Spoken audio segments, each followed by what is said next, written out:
Commander Elena Vasquez stood at the back of the Grand Hall, her arms crossed tight against her chest. The room buzzed with voices speaking in dozens of languages, all translated through tiny devices in everyone's ears. Above her head, holographic displays showed images of Earth's ancient myths. Dragons breathed fire, angels spread golden wings. Demons lurked in shadows with red eyes. The audience laughed. Elena felt heat rise in her cheeks. She was the only human in a room filled with 200 alien delegates. They had come from across the galaxy to attend this symposium on Station Zenith 7, a massive space station that floated in neutral territory. The topic today was primitive mythologies across the galaxy. For the past hour, scholars from advanced civilizations had been taking turns mocking the stories humans told themselves in the Dark Ages. A crystalline being named Kethral stood at the podium. Its body looked like living glass refracting light into rainbow patterns. When it spoke, its voice sounded like wind chimes. The humans believed in invisible men who lived in the sky, it said, and paused for effect. They thought these sky men controlled weather, love, and death. How charmingly ignorant. More laughter rippled through the hall. An insectoid creature from the Vryn collective clicked its mandibles in agreement. My species studied Earth's history. Humans created these fantasies because they were terrified. They saw lightning and invented thunder gods. They saw death and invented demons. Fear made them stupid. Elena uncrossed her arms and stepped forward. Permission to respond? The moderator, an ethereal being called a luminarch that glowed with soft blue light, gestured for her to approach. Commander Vasquez, please. Though I remind you, this is an academic forum. Personal feelings should not cloud scholarly discussion. Elena walked to the front, her boots clicking on the polished floor. She looked out at the sea of strange faces. Some had too many eyes. Some had no eyes at all. But they all wore the same expression, superiority. You're right, Elena said slowly. Humans were afraid. We didn't understand our world. So we told stories to make sense of it. But those stories did something more than comfort us. They taught us to be brave. They taught us right from wrong. They gave us heroes to admire and monsters to fight against. Kethral interrupted, its voice sharp. Stories are lies, Commander. Your species built its early civilization on delusions. We built ours on logic and observation. That is why we reached the stars 3 million years before you did. Maybe, Elena said. But at least our delusions were interesting. The room fell silent. Then someone laughed, a harsh barking sound. Elena couldn't tell which alien it came from. The Luminarch moderator raised one glowing hand. Let us continue with the next presentation. Professor Vennick will discuss the mathematical probability that any mythology contains actual historical. The door exploded, not with fire or force, but with a desperate bang as someone crashed through it. The figure tumbled into the hall and fell hard on the floor. It was an alien Elena had never seen before. Tall and thin, with silver skin that looked like mercury. Its body was covered in deep wounds that leaked black blood. Security guards rushed forward, but the creature waved them away with surprising strength. It crawled across the floor, its eyes fixed on Elena. Those eyes were completely white, without pupils, and they seemed to glow with internal light. You, the creature gasped. Human. Elena dropped to her knees beside it. Don't move. Medical team is coming. The alien's hand shot out and grabbed Elena's wrist. Its grip was cold and impossibly strong. No time, must tell you. Must warn. It coughed, and more black blood spilled from its mouth. Around them, delegates backed away. Some looked horrified. Others looked curious. Kethral's crystalline body reflected the scene in fractured images. Who are you? Elena asked gently. Wayfinder, the creature whispered. We explore. We go where others fear. We found the truth. Its white eyes found hers and held them. About your myths, Elena's heart hammered. What about them? They laughed at you, the Wayfinder said, glancing at the other aliens. They think humans invented stories. But you didn't invent them. Its breathing grew more ragged. The myths are real. The angels. The demons. The Watchers. All real, someone in the crowd scoffed. The creature is delirious from blood loss. But the Wayfinder squeezed Elena's wrist harder. They're watching. They've always been watching. Not just Earth, all of us. Every species. But humans, you're special. Your myths are different, more accurate. I don't understand, Elena said. The Wayfinder pulled her closer. Its voice dropped to barely a whisper. The old ones are coming back. The things your ancestors saw and tried to describe. We found their markers, their signs. They're waking up. And when they wake, the creature shuddered. Some species will be saved. Some will be judged. Some will be erased. That's enough, the Luminarch moderator said, floating closer. Security, remove this. Wait! Elena protested. But the Wayfinder was already fading. Its silver skin turned dull gray. With its last bit of strength, it pressed something into Elena's other hand. Something small and hard. Proof, it breathed. In the crystal. Show them. Make them believe. Before it's too late.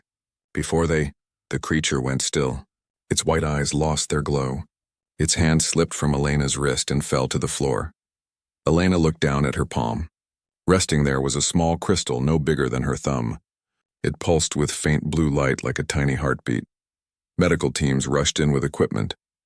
Security guards surrounded the body. The symposium dissolved into chaos as delegates argued and shouted questions. But Elena barely heard any of it. She stared at the crystal, feeling its warmth against her skin.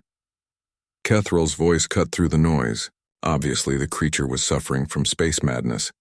A common affliction among deep explorers. Its words meant nothing. But Elena noticed something. When Kethral spoke, its crystalline body didn't refract light properly. It flickered just for a moment. And in that flicker, Elena saw something that made her blood run cold. Kethral looked afraid. The Luminarch moderator announced that the symposium was cancelled. Everyone should return to their quarters. The station's council would investigate the incident. Nothing to worry about. Just an unfortunate accident. As the crowd dispersed, Elena closed her fist around the crystal. She caught the eye of the Vryn delegate, the insectoid who had mocked human myths earlier. It watched her with its compound eyes, and its mandibles clicked in a pattern that Elena's translator couldn't interpret. But she didn't need a translation. She understood the message perfectly well. The creature's words had scared them, all of them. The oldest species in the galaxy, the ones who had explored the stars for millions of years, were scared of what a dying Wayfinder had said about human myths. Elena turned and walked toward the exit. She had to find somewhere private, somewhere she could examine the crystal without being watched. Because if the Wayfinder had been telling the truth, if human myths were somehow real, then everything was about to change. Behind her, she heard whispers. Delegates speaking in hushed tones, and though she couldn't understand all the languages, one word kept repeating. One word that sounded the same in almost every tongue. Watchers. Elena's quarters were small but comfortable. A bed, a desk, a viewport showing the endless stars. She locked the door and drew the privacy blinds. The crystal sat on her desk, still pulsing with that strange blue light. She had stolen evidence from a crime scene. That made her a criminal by station law, but something told her that if she had handed the crystal to security, she would never see it again. The fear in Kethral's eyes had been real. Whatever information this crystal contained, powerful people wanted it hidden. Elena pulled out her portable holo unit and placed the crystal in the scanning field. Ship, connect to my device. Authorization Vasquez 7 Alpha. A gentle voice filled the room. Connection established, Commander. How may I assist you? I need you to scan this crystal and extract any data it contains. Be careful. I don't know what security measures might be on it. Understood. Beginning scan now. Light washed over the crystal. Elena watched as streams of data began appearing in the holographic display above her desk. At first it looked like random noise. Then patterns emerged, then images. The first image showed a planet. Not Earth, but something similar. Blue oceans, green continents, white clouds. A text appeared below the image in a language Elena didn't recognize, but her translator kicked in after a moment. Archaeological site Omega 7. Civilization designation Makers. Time period 847 million years extinct. Elena leaned closer. The image shifted, showing ruins. Massive stone structures that reached toward the sky like fingers, and carved into every surface were symbols. Wings, eyes, wheels within wheels. Ship, are these symbols similar to anything in human historical databases? A pause. Cross-referencing now. Commander, I have found matches. These symbols appear in ancient human religious texts, specifically descriptions of angels from Hebrew and Christian traditions. The wheels within wheels match the description of Ophanim, a type of angel mentioned in the book of Ezekiel. Elena's mouth went dry. The image changed again. Another planet. Another dead civilization. More ruins. More symbols. This time she recognized them immediately. Serpents wrapped around trees. Figures with horns and wings. Beings that were half human, half animal. That looks like Mesopotamian and Egyptian iconography, Commander. I am detecting similar patterns in 47 additional archaeological sites contained in this crystal's data. 47 dead civilizations. All of them showing the same symbols. The same beings. Elena scrolled through image after image. Each one showed ruins of species that had died out millions of years ago. And each one had recorded encounters with entities that looked exactly like the gods and monsters from human mythology. But there was more. The crystal contained text files. Thousands of them, written in dozens of extinct languages. Elena's translator struggled to process them all, but it managed to pull out key phrases. Warning, the Watchers have returned. They came in ships of light and shadow. They spoke directly into our minds. The winged ones carry weapons that burn with holy fire. We cannot fight them. The shapeshifters walk among us wearing our faces. We cannot trust our own eyes. They judge us. They find us wanting. Our civilization ends tonight. Elena stood up and paced across her small room. Her hands shook. This was impossible. Human myths couldn't be real. Angels and demons couldn't actually exist. They were stories, metaphors, ways of explaining things ancient people didn't understand. But here was evidence. Hard evidence. Dozens of alien species spread across millions of years, all reporting the same encounters, all describing the same beings. The same beings that humans had drawn in caves and carved in temples and written about in holy books. Ship, is there any way this data could be fake? I am analyzing the crystal's atomic structure now, Commander. The data storage medium is authentic Wayfinder technology. The information contained within dates back to multiple time periods, with the oldest files being approximately 900 million years old. Forgery at this scale would be impossible. This data is genuine. Elena sat down hard. Her mind raced. If this was real, then everything everyone thought they knew about the galaxy was wrong. Myths weren't primitive superstition. They were historical records. Eyewitness testimony of something vast and strange and terrifying. Continue extraction, ship. I need to see everything. More data flooded the display. Elena saw maps, star charts, dozens of regions of space marked with warning symbols. She zoomed in on one cluster of stars and her heart skipped a beat. That's the Orion constellation. From Earth's perspective. Correct, Commander. And according to these files, this region is under what the Wayfinders call a quarantine protocol. Ships are discouraged from entering. No explanation is given for why. Elena checked the other marked regions, the Pleiades star cluster, an area near the galactic core, a nebula called the Veil, all places that appeared in human myths, all forbidden zones. Ship searched the crystal for any reference to Earth or humanity specifically. The holodisplay flickered. New files appeared. These were more recent, only a few thousand years old. Elena's breath caught as she read. Subject species, Homo sapiens. Planet, Earth. Status, under observation. Note, this species is unique among those we have monitored. Unlike others, they have never experienced direct contact with the Watchers. They have only encountered projections and lesser emissaries. This was done intentionally as part of the grand experiment. The Watchers wish to determine if a species can develop abstract thought, moral philosophy, and creative consciousness without direct divine intervention. Humans have been given only shadows and echoes. Their myths are incomplete by design. Contradictory by purpose results fascinating. Rather than being paralyzed by the ambiguity, humans have used their myths as tools for imagination. They have created art, stories, and ethical systems based on incomplete information. They argue about the nature of good and evil. They create new myths constantly. Recommendation: continue observation. This species may be crucial for the next phase. Elena read the passage 3 times. Humans were an experiment. The Watchers, whatever they were, had deliberately given humanity unclear symbolic encounters. They wanted to see what would happen. They wanted to see if humans could think for themselves without being told exactly what to believe. A knock on the door made Elena jump. She quickly turned off the holodisplay and hid the crystal in her pocket. Commander Vasquez, open the door. It was a security officer's voice, firm, official. Elena opened the door a crack. 3 guards stood outside in their black uniforms. Behind them was Kethral, its crystalline body shimmering. "Can I help you?" Elena asked. "You removed evidence from the incident site," Kethral said. Its voice was cold. "The crystal must be returned to Station Authority for proper analysis." "I don't know what you're talking about." The lead guard held up a scanner. "Our sensors detected Wayfinder technology in your quarters. Please cooperate, Commander. We don't want trouble." Elena's hand moved to the weapon at her hip. "Neither do I." Kethral stepped forward. Its body seemed to grow larger, more menacing. "You are one human on a station with 10,000 inhabitants. You cannot fight us all. Give us the crystal and this matter will be forgotten." "Why?" Elena asked.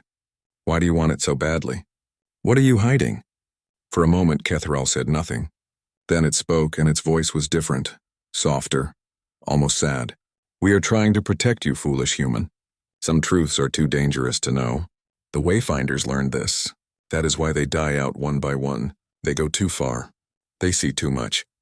And eventually they attract attention from things that should not be disturbed." "The Watchers," Elena said. Kethral flinched. Actually flinched. "Do not speak that name, not here.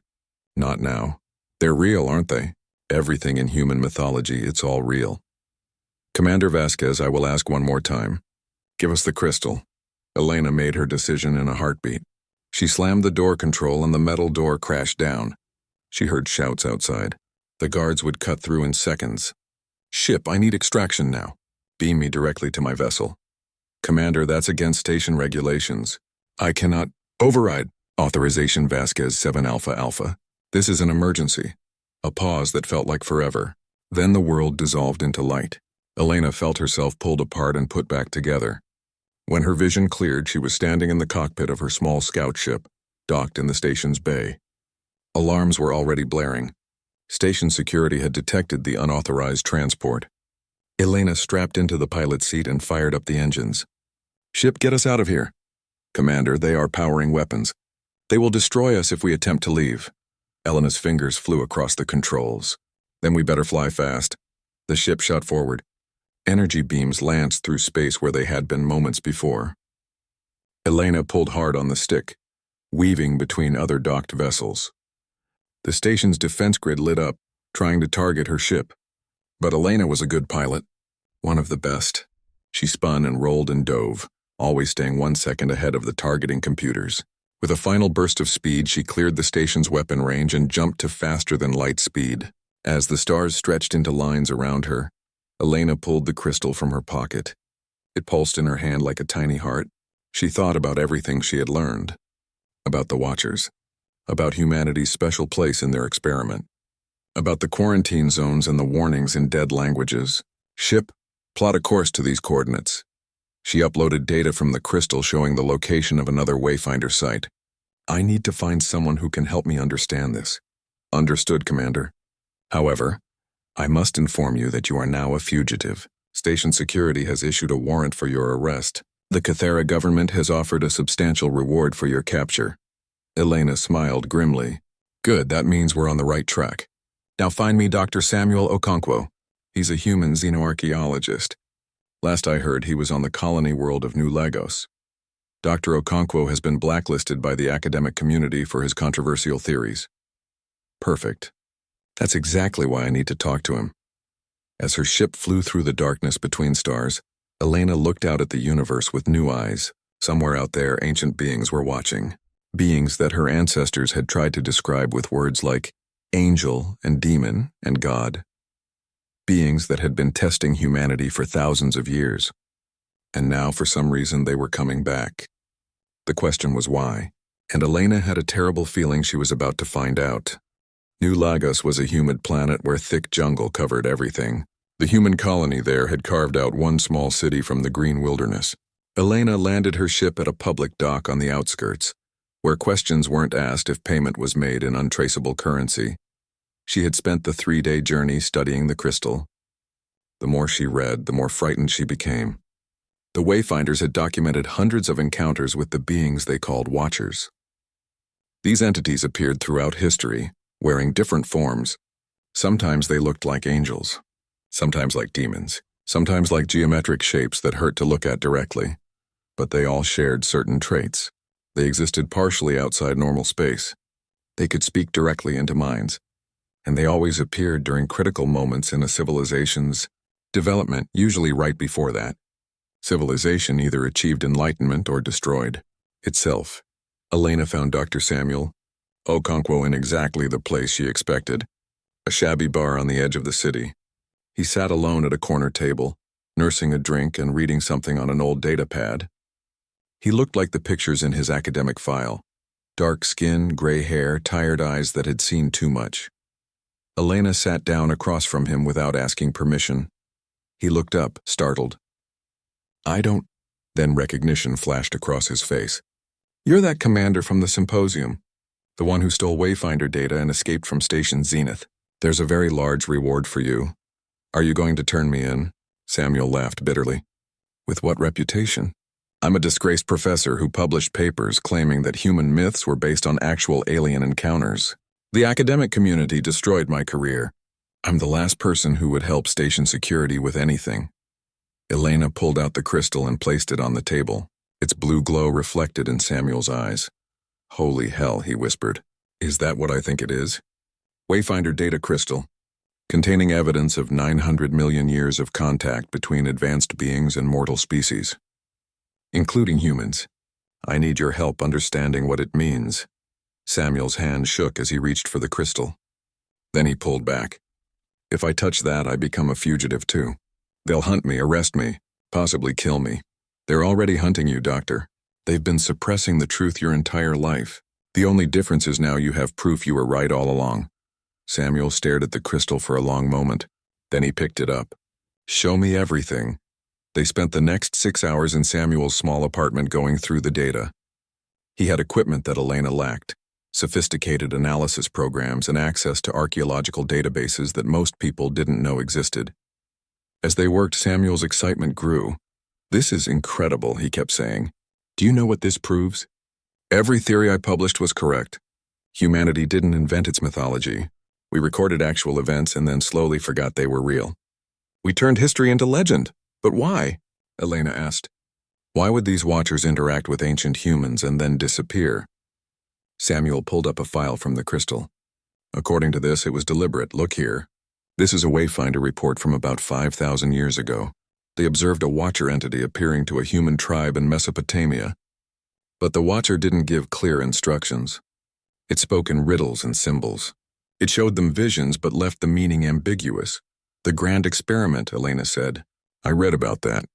They wanted to see if humans could develop consciousness and morality without being told exactly what to believe." "Exactly.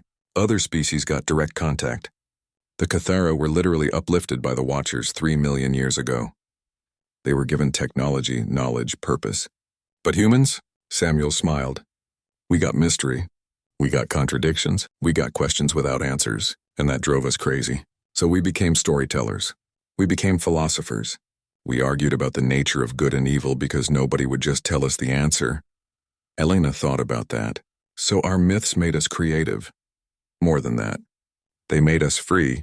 Every other species in the galaxy that encountered the Watchers became dependent on them. They built their entire civilization on the foundation the Watchers provided. But humans built our civilization on questions, on imagination, on the ability to look at incomplete information and create meaning from it." A warning alarm beeped on Elena's communicator. She checked it and cursed. "Someone's detected my ship. We have maybe an hour before security arrives." Samuel stood up. "Then we need to move fast. There's something else in this data. Something the Wayfinders were investigating when they stopped reporting back."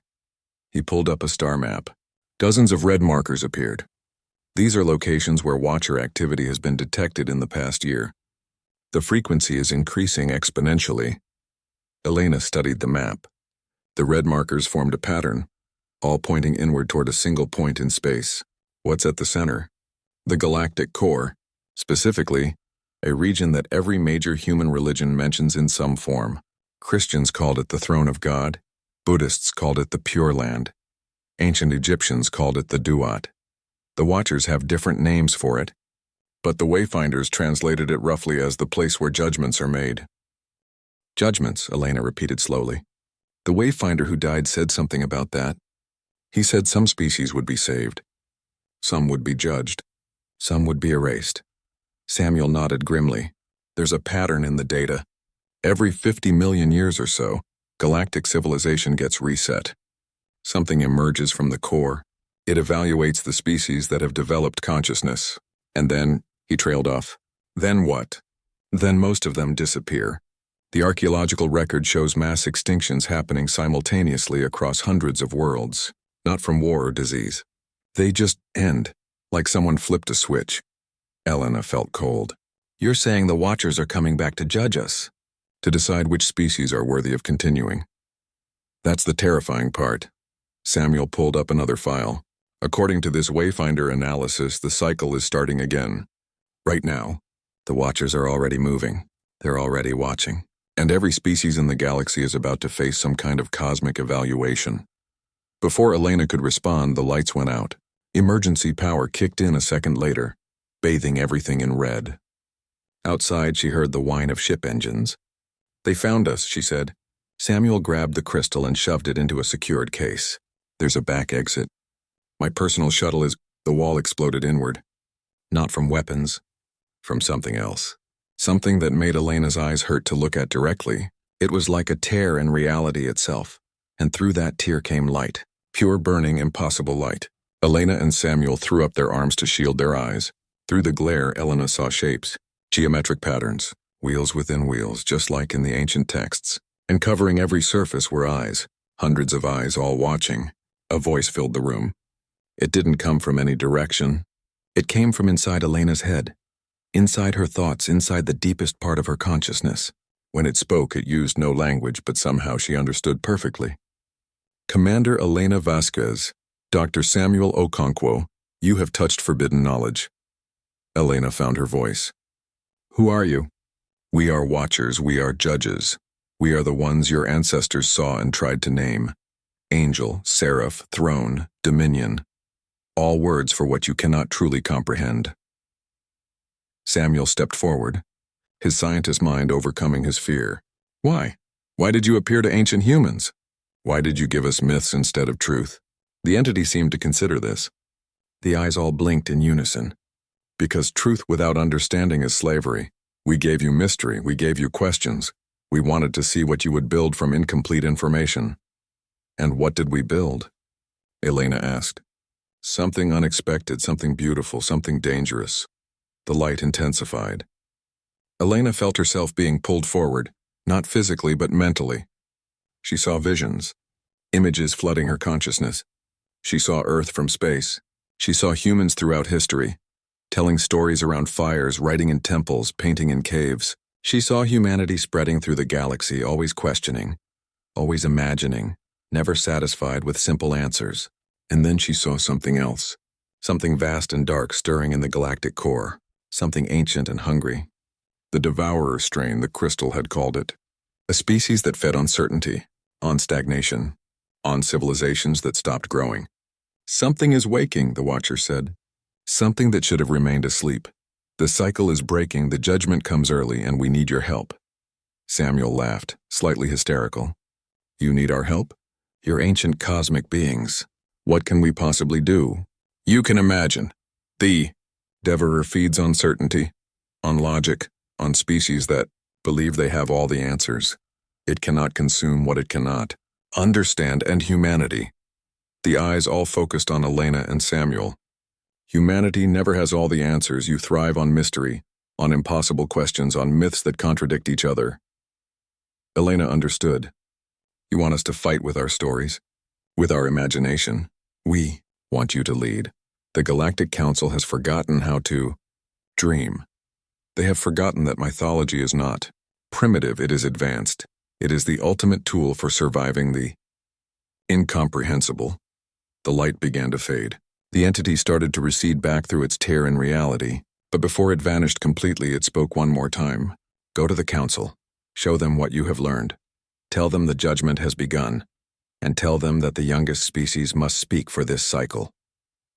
Then it was gone. The wall sealed itself as if it had never been broken. The lights came back on. Elena and Samuel stood in the silent apartment, breathing hard. Outside, security ships circled overhead, but they seemed confused, searching for a target they could no longer find. The Watcher had hidden Elena and Samuel from their sensors. Samuel sat down heavily. Did that actually happen? Elena nodded slowly. We need to get off this planet. We need to get to the Galactic Council. They'll arrest us the moment we arrive. I know. But we don't have a choice. If what that thing showed me is real, if something is waking up in the galactic core. Elena looked at the secured case holding the crystal. Then every species in the galaxy is in danger. And apparently, humanity is the only one crazy enough to help. Samuel stood and gathered his equipment. Then I guess it's time for this disgraced professor to give one last lecture.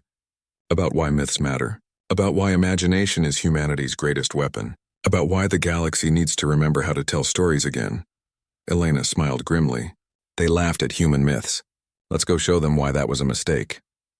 Outside, the security ships gave up their search and flew away. The jungle of New Lagos hummed with night sounds. And far above, in the darkness between stars, ancient things stirred and watched. The judgment had begun.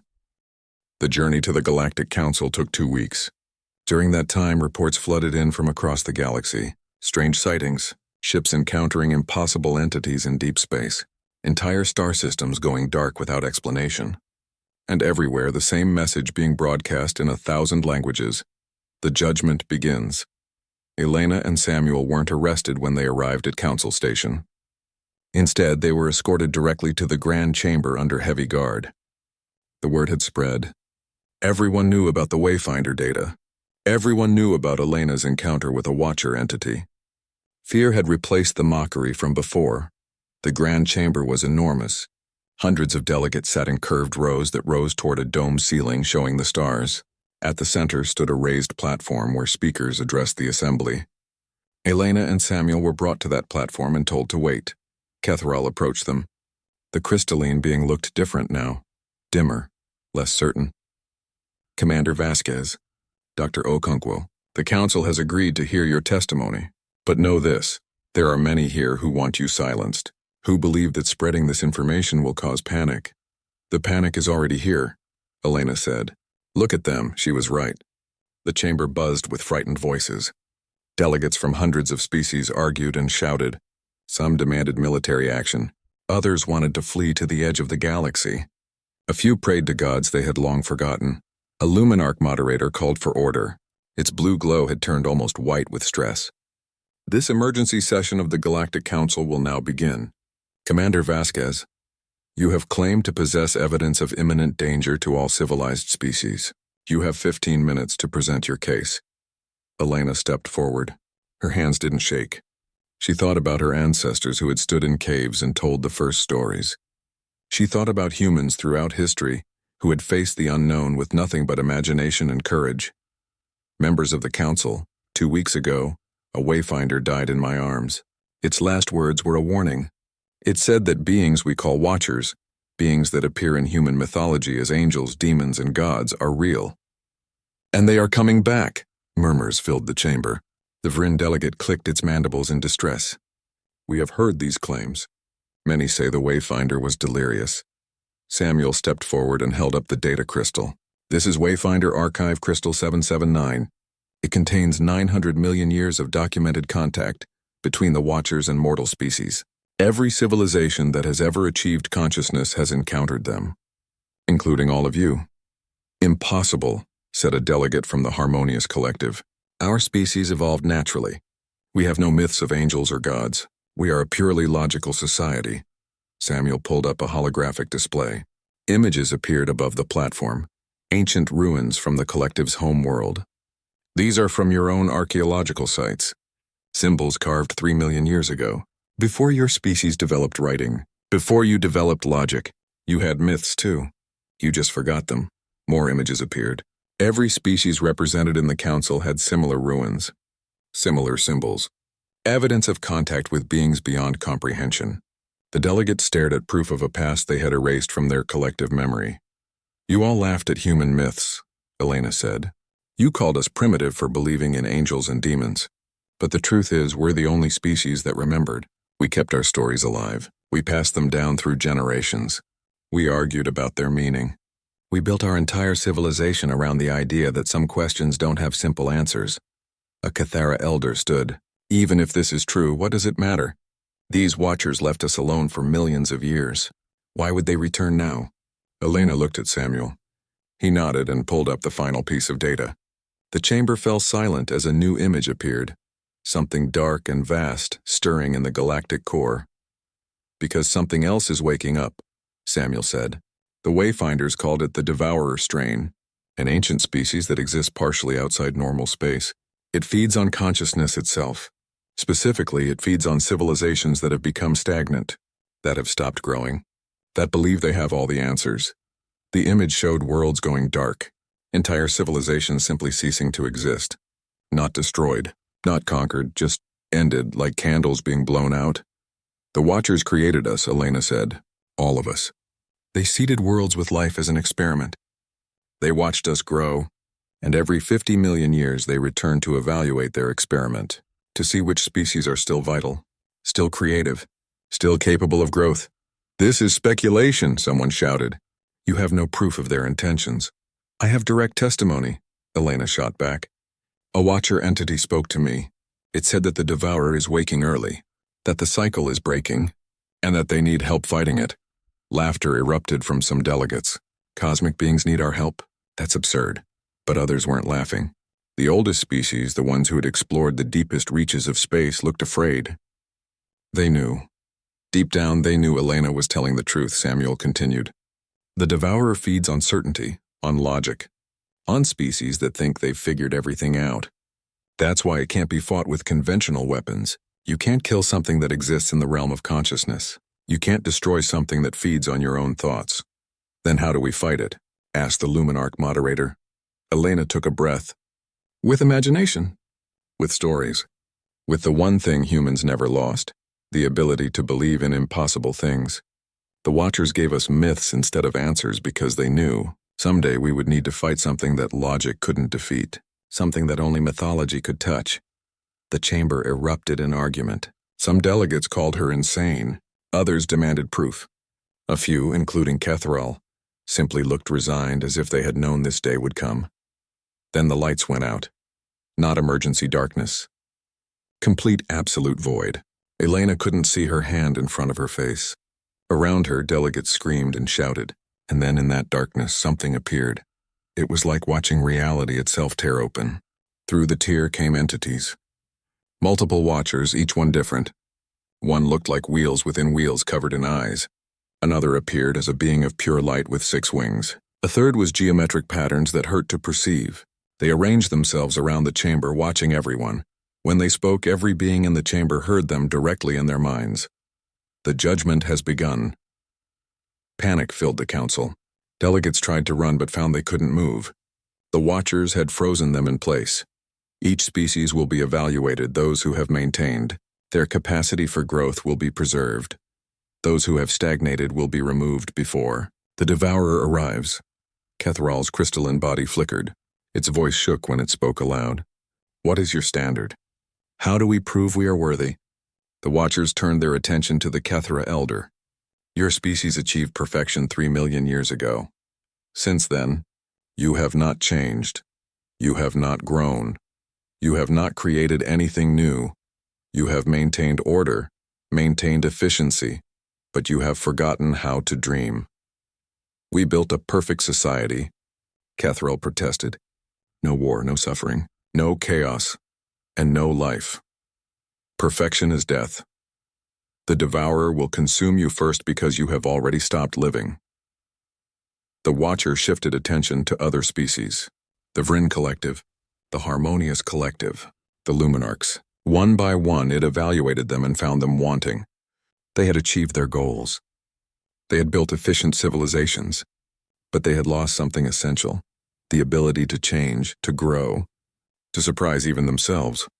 Finally, the Watchers turned to Elena and Samuel. Humanity, the youngest species, the least advanced, the most chaotic. Elena stood straight despite her fear. That's us. You have not achieved perfection. You still fight among yourselves. You still make mistakes. You still tell contradictory stories. about the nature of good and evil. We're working on it, Samuel said. No, do not work on it. Your imperfection is your strength. Your myths contradict each other because you understand something the other species forgot. There is no single truth. There is no perfect answer. There is only the eternal.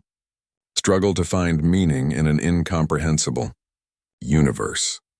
The Watcher entity floated closer to Elena.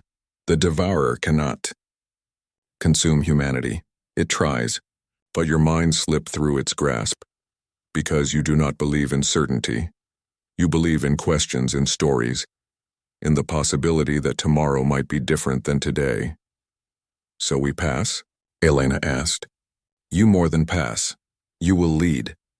The other species must learn from you.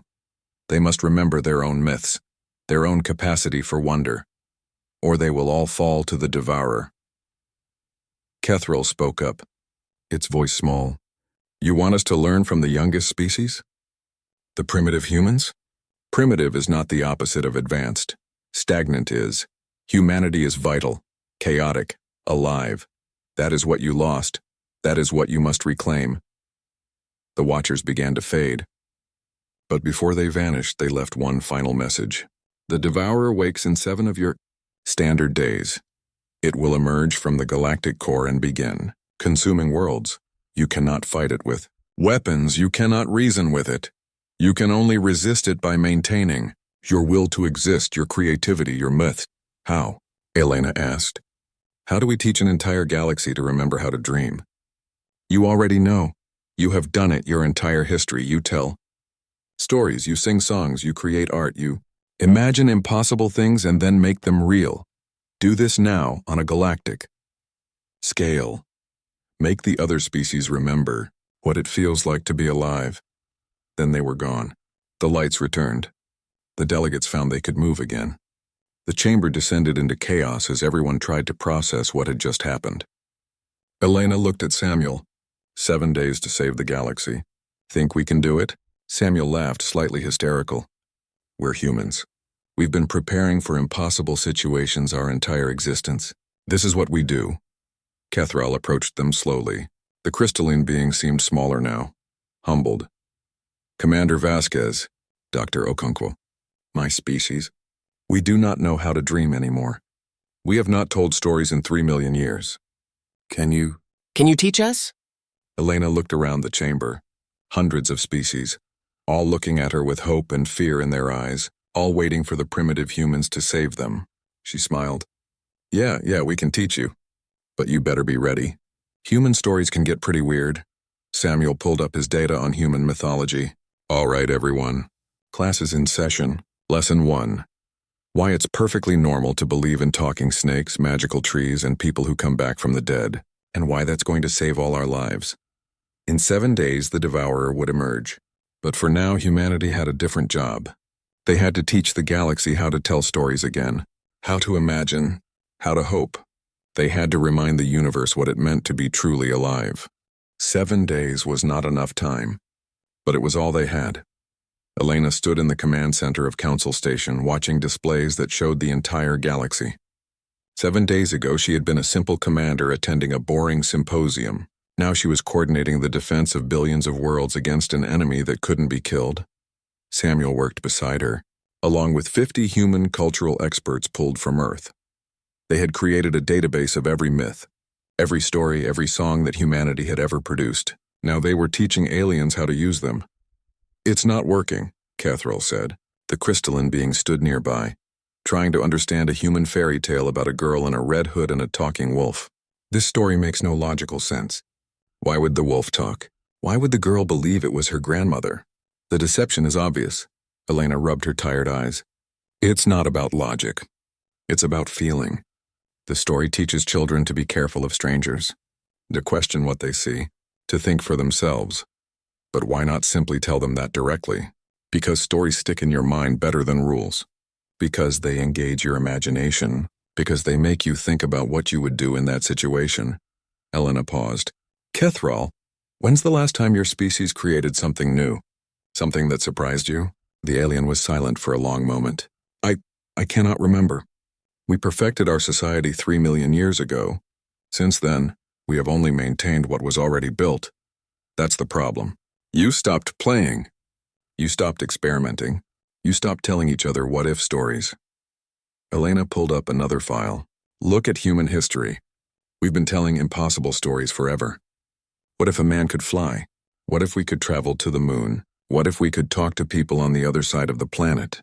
Those stories seemed crazy, but we made them real because we imagined them first. Understanding flickered in Kethral's crystalline structure. The myths are not history. They are blueprints, possibilities, exactly. And that's how we're going to fight the Devourer. Not with weapons, with imagination. With the ability to believe in things that logic says are impossible. Across the galaxy, humans were teaching similar lessons. On the Vryn homeworld, a human teacher showed the insectoids how to dance. Not the precise synchronized movements they usually performed, but wild, chaotic individual expression. At first the Vryn were horrified. But slowly some of them began to understand the joy of unpredictable movement. On the Luminarch worlds, human musicians taught aliens who had only known mathematical harmonies how to play jazz. The concept of improvisation, making up music as you went along, was revolutionary to beings who had planned everything for millions of years. And everywhere, humans told stories. Around campfires, in meeting halls, on broadcast channels that reached billions of viewers. They told myths about gods and heroes. They told fairy tales about impossible quests. They told science fiction about futures that didn't exist yet. And slowly the galaxy began to remember what it felt like to wonder. But time was running out. On the 6th day, sensors detected movement in the galactic core. Something vast was stirring. Something that existed in dimensions science couldn't measure. The Devourer was waking. Samuel called Elena to his research station. His face was pale. I've been analyzing the Devourer based on Wayfinder data. Elena, this thing is worse than we thought. It doesn't just consume civilizations. It consumes the concept of those civilizations. It erases them so thoroughly that it's like they never existed. Can our myths really stop something like that? I don't know, but it's the only weapon we have. Samuel showed her new calculations. The Devourer feeds on certainty, on fixed beliefs, on species that think they understand everything. But myths are fluid. They change. They adapt. Every person who hears a story interprets it differently. That makes them hard for the Devourer to grasp. Elena looked at the display showing the galactic core. Dark tendrils were emerging, reaching outward like fingers. In a few hours, they would touch the first inhabited worlds. We need to test this. We need to know if it actually works. How? We can't exactly run experiments on cosmic horrors. Elena made a decision. Get me a volunteer. Someone willing to face one of those tendrils with nothing but imagination as a weapon. Someone brave enough to be the first to fight back. She knew who it had to be. She walked to the communications console and opened a galaxy-wide channel. This is Commander Elena Vasquez. The Devourer is coming. In a few hours, it will reach us. We've taught you stories. We've taught you myths. We've tried to help you remember how to imagine. Now we need to put it to the test. I'm taking a ship out to meet the Devourer. Who's coming with me? For a moment, silence. Then responses flooded in. Thousands of them. From every species. Warriors who wanted to fight. Scientists who wanted to observe. Ordinary citizens who simply refused to sit and wait for the end. Kethral appeared beside Elena. I will come. My species has lived in certainty for too long. If we are to die, let us die learning to dream again. 3 hours later, a fleet of 2,000 ships assembled at the edge of the danger zone. They came from hundreds of worlds.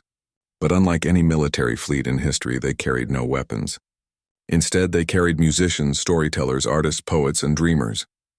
Elena stood on the bridge of her command ship, watching the dark tendrils approach. They looked like cracks in reality itself. Where they touched, stars went dark. Space stations vanished, not destroyed, simply erased as if they had never been. All ships, Elena broadcast. Remember what we taught you. The Devourer feeds on certainty, on belief that there's only one way things can be. We fight it by believing in possibilities, by imagining futures it can't predict, by telling stories it can't understand. The first tendril touched the fleet. Elena felt it immediately, a pressure in her mind. A voice that wasn't a voice trying to define her. to understand her, to categorize her thoughts and feelings so it could consume them. She pushed back with a story. Not words, but images and emotions. She thought about humanity's journey from caves to stars. She thought about every impossible dream that had become reality. She thought about how humans had looked at the universe and said, "What if?" instead of, "That's how it is." The pressure eased, just slightly. The devourer couldn't quite grasp her thoughts. They kept slipping away, changing, becoming something new. Around her, the fleet did the same. The Vryn broadcast their newly learned dances. The Kethera told stories they had created just hours before, clumsy and imperfect but uniquely theirs. The Luminarchs played music that broke their own rules of harmony, and it worked. Not completely, not perfectly, but the devourer's advance slowed. The tendrils hesitated, confused by consciousness that refused to be static. That refused to be understood. That insisted on remaining mysterious. Then something unexpected happened.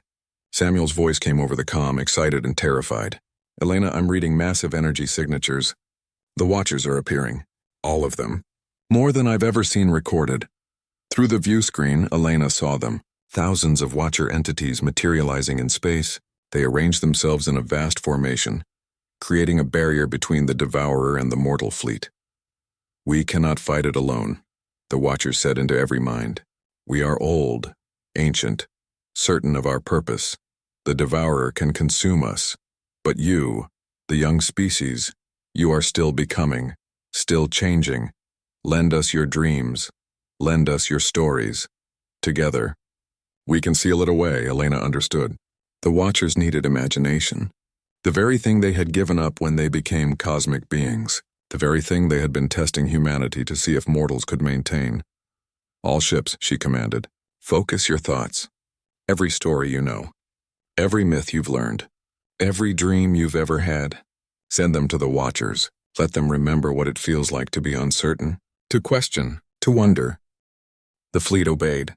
2,000 ships full of dreamers, all broadcasting their myths and stories and hopes directly at the Watcher entities. And the Watchers absorbed them, drank them in like water after a long drought. Then the Watchers changed. Their geometric forms became fluid. Their certain movements became unpredictable. They stopped being fixed entities and became something more like human, full of contradiction and possibility. Together, mortals and immortals faced the Devourer. The battle wasn't physical. It happened in the space between thought and reality. The Devourer tried to define them, to understand them, to consume them. But every time it thought it had grasped what they were, they changed. They told a new story. They imagined a new possibility. They refused to be static. Hours passed. The fleet held position. The Watchers channeled the dreams and myths of mortal species into a barrier of pure imagination, and slowly, incredibly, the Devourer began to retreat. It couldn't feed on uncertainty, couldn't consume doubt, couldn't digest beings who refused to believe in only one truth. With a sound like reality screaming, the Devourer pulled back. The tendrils withdrew into the galactic core. The Watchers followed, creating a seal made not of technology but of living mythology, a barrier that would hold as long as mortal species kept dreaming, kept telling stories, kept refusing to believe they had all the answers. The last Watcher entity paused before vanishing. It spoke one final time to Elena. "You saved us. We created you to be our successors, to remember what we forgot. You have exceeded our greatest hopes." "Will it come back?" Elena asked. "The Devourer? Someday, in another 50 million years. But by then humanity will have taught the galaxy how to dream, how to question, how to remain forever vital. You will be ready. And you, the Watchers? We will sleep and dream. For the first time in billions of years we will dream. Thank you for reminding us what that means." Then it was gone. All of them were gone. The fleet found itself alone in normal space with stars shining bright and clear. For a moment nobody spoke. Then cheers erupted from every ship. They had done it. The impossible. They had fought a cosmic entity with nothing but imagination and won. Elena sat down heavily in her command chair. Samuel appeared on the view screen, grinning like a maniac. "We just saved the galaxy with fairy tales and jazz music. Nobody is ever going to believe this happened." "Then we'll have to tell them the story," Elena said, "over and over. We'll make it a myth. We'll pass it down through generations. And maybe someday people will argue about whether it really happened or if it was just a metaphor. Isn't that going to confuse them? Elena smiled. Good. Confusion means they're thinking, questioning, using their imagination. That's the whole point. 2 months later, Elena stood once again in the grand chamber of the Galactic Council. But this time she wasn't a fugitive. She was an honored guest. Kethrel approached her. The crystalline being looked different, less perfect, more interesting. It had imperfections now, tiny flaws in its structure where it had experimented with changing its form. Commander Vasquez, my people have established a new institution. The first in 3 million years. We call it the Academy of Dreams. We are learning to tell stories, to create myths, to imagine impossible things. That's wonderful, Elena said. It is terrifying, Kethrel corrected. We do not know if our stories are good. We do not know if we are doing it correctly. There is no perfect way to dream. Now you're getting it. All across the galaxy, similar changes were happening. The Vryn were creating art. The Luminarchs were composing music that broke their ancient rules.